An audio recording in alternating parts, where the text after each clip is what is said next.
மாணவ செல்வங்களே வணக்கம். நம்ம இன்றைக்கி என்எம்எம்எஸ் எக்ஸாமுக்கு வரக்கூடிய ஒரு வினாவை பற்றி பார்க்கலாம். என்எம்எம்எஸ் எக்ஸாமில் மேட் அப்படிங்கக்கூடிய மென்டல் எபிலிட்டி டெஸ்ட்டு அந்த பகுதியிலிருந்து ஒரு வினாவுக்கான விடையை நம்ம இன்றைக்கி பார்க்கலாம். இதில் நிறைய தரப்பட்ட வினாக்கள் கேட்கப்படும். அதில் ஒன்று பார்த்திங்கன்னா செருகப்பட்ட வரைபடங்கள், அதாவது ஒரு வடிவத்துக்குள்ளார இன்னொரு வடிவத்தை செருகி அந்த ஒவ்வொரு வடிவத்துக்கும் ஒரு அர்த்தத்தை கொடுத்து இந்த படங்களிலிருந்து ஒரு கேள்வி கேட்பாங்க. இந்த படங்களை நீங்கள் உணர்ந்து புரிஞ்சிட்டிங்கனாலே இந்த கேள்விகளுக்கு எளிமையாக விடையளிக்க முடியும். இது பார்த்திங்கன்னா 2026 கேட்கப்பட்ட என்எம்எம்எஸ் கேள்வி. சரிங்களா? இதுக்கு எப்படி விடை கண்டுபிடிக்கிறோம் அப்படிங்கிறத வச்சு உங்களுக்கு ஈஸியாக 5 மார்க் வாங்கிடலாம். சரிங்களா? இந்த ஒரே கேள்வியிலேயே நமக்கு சுளையாக 5 மதிப்பெண் நமக்கு கிடச்சிரும். அதனால் நல்லா கவனிங்க. இப்போ பார்த்தீங்கன்னா இந்த ஒரு கேள்வி பாருங்கள். கீழே கொடுக்கப்பட்டுள்ள கேள்விகளுக்கு கொடுக்கப்பட்ட படத்தை கொண்டு விடையளிக்கவும் அப்படின்னு சொல்லியிருக்காங்க இல்லைங்களா? இப்போது இதில் முக்கோணம் பாருங்கள், முக்கோணம், செவ்வகம், சதுரம்னு 3 வடிவங்கள் இருக்குது. இதில் முக்கோணங்கிறது எதை குறிக்குதுன்னா நேர்மையானவர்கள், செவ்வகம்ன்றது எதை குறிக்குதுன்னா கடின உழைப்பாளிகள், சதுரங்கிறது எதை குறிக்குதுன்னா படித்தவர்கள். இதை நீங்கள் படித்து புரிஞ்சுக்கணும். சரிங்களா? இப்போ பாருங்கள், கேள்விக்குள்ளே போகலாம். படிக்காத நேர்மையான மற்றும் கடின உழைப்பாளியை குறிக்கும் எழுத்து எது? நீங்கள் கொஸ்டினை படிக்கும் பொழுதே என்ன வடிவத்தை பற்றி அவங்க சொல்கிறாங்களோ அந்த வடிவத்துக்குள்ளே நமக்கு போய் பார்க்கணும். படித்திருக்காங்களா படிக்கலையா? படிக்காதன்னு சொல்லிட்டாங்க. அப்படின்னா என்ன அர்த்தம்?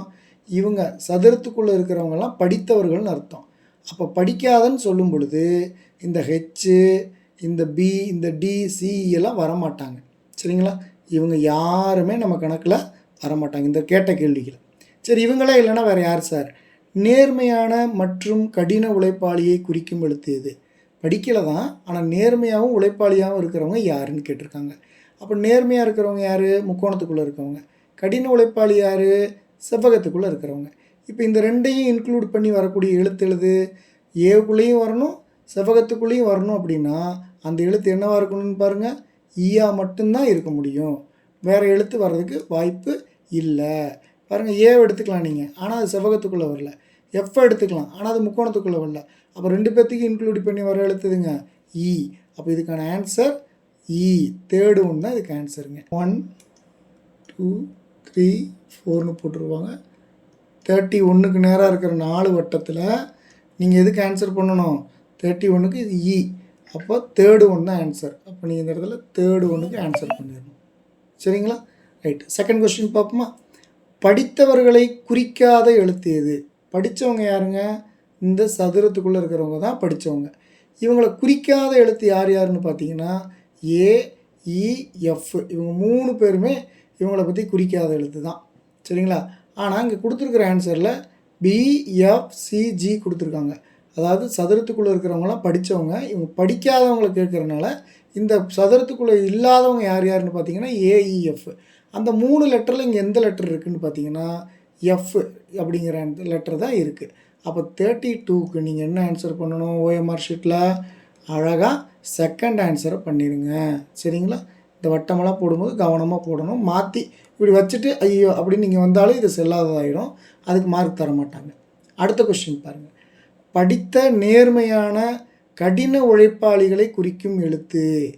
படித்தும் இருக்கணும், நேர்மையானவங்களாகவும் இருக்கணும், கடின உழைப்பாளியாகவும் இருக்கணும். அப்படின்னா 3மே இருக்கணும். அப்போ 3 வடிவங்களையுமே இன்க்ளூட் பண்ணி வரக்கூடிய லெட்டர் எதுன்னு பார்த்தீங்கன்னா டி. நீங்களே பாருங்கள், முக்கோணத்துக்குள்ளேயும் இந்த டி வருது, செவ்வகத்துக்குள்ளேயும் டி வருது, சதுரத்துக்குள்ளேயும் டி வருது. அப்போ 3மே வரக்கூடிய எழுத்து, அதாவது 3 வடிவங்களையும் இணைத்து வரக்கூடிய எழுத்து டி. அப்போ 33க்கு 4th ஒன் ஆன்சர். இப்போ நீங்கள் இந்த 4 இதில் நீங்கள் எதை ஆன்சர் பண்ணிடணும்? 4th ஒன்றுக்கு நீங்கள் ஷேர் பண்ணணும். சரிங்களா? அடுத்த கொஸ்டின் பார்க்கலாமா? நேர்மையானவரை மட்டும் குறிக்கும் எழுத்து எது? நேர்மையானவர்னால் யாருங்க? முக்கோணத்துக்குள்ளே இருக்கிறவங்க. அந்த முக்கோணத்துக்குள்ளே மட்டும்தான் இருக்கணும், வேறு வடிவங்களுக்குள்ளே இன்க்ளூட் ஆகக்கூடாது. அப்படி பார்த்தா பாருங்கள், முக்கோணத்துக்குள்ளே ஏ, பி, டி, இலாம் இருக்காங்க. டி 3 பேர்த்துக்குள்ளே இன்க்ளூட் ஆகிறாரு, இ செவ்வகத்துக்குள்ளேயும் இன்க்ளூட் ஆகிறாரு, பி முக்கோணத்துக்குள்ளே மட்டும் இல்லாமல் சதுரத்துக்குள்ளேயும் இன்க்ளூட் ஆகிறாரு. அப்போ எதுக்குள்ளேயுமே இன்க்ளூட் ஆகாமல் தனியாக நிற்கிற எழுத்து எதுன்னு பார்த்தீங்கன்னா ஏ தான் ஆன்சர். சரிங்களா? அப்போ நீங்கள் எதை கிளிக் பண்ணணும்? ஏவை நீங்கள் கிளிக் பண்ணுங்கள். அப்போ 34வது கொஸ்டினுக்கு ஆன்சர் எத்தனாவது ஆன்சருங்க? 34க்கு 34க்கு செகண்ட் ஆன்சர் தான் கரெக்ட். சரிங்களா? அடுத்து 35வது கொஸ்டின். நேர்மையானவர் அல்லாத அப்படின்னா முக்கோணத்துக்குள்ளே இருக்கிறவங்க வரக்கூடாது. கற்றோர்னால் படித்தவர்கள் மற்றும் கடின உழைப்பாளியை குறிக்கும் எழுத்து எது? அதாவது படிச்சும் இருக்கணும், கடின உழைப்பாளியாகவும் இருக்கணும். அப்போ படித்தவங்க யார்? சதுரத்துக்குள்ளார. கடின உழைப்பாளி யார்? செவ்வகத்துக்குள்ளார. இந்த ரெண்டையும் இன்க்ளூட் பண்ணி வர எழுத்து எதுன்னு பாருங்கள், சி. அப்போ இதுக்கான ஆன்சர் வந்து சி. இங்கேயும் எழுதிடலாம். 35வது ஆன்சர் சி தான். ஆனால் அது எத்தனாவது ஆன்சராக இருக்குது? 4th ஆன்சரில் இருக்குது.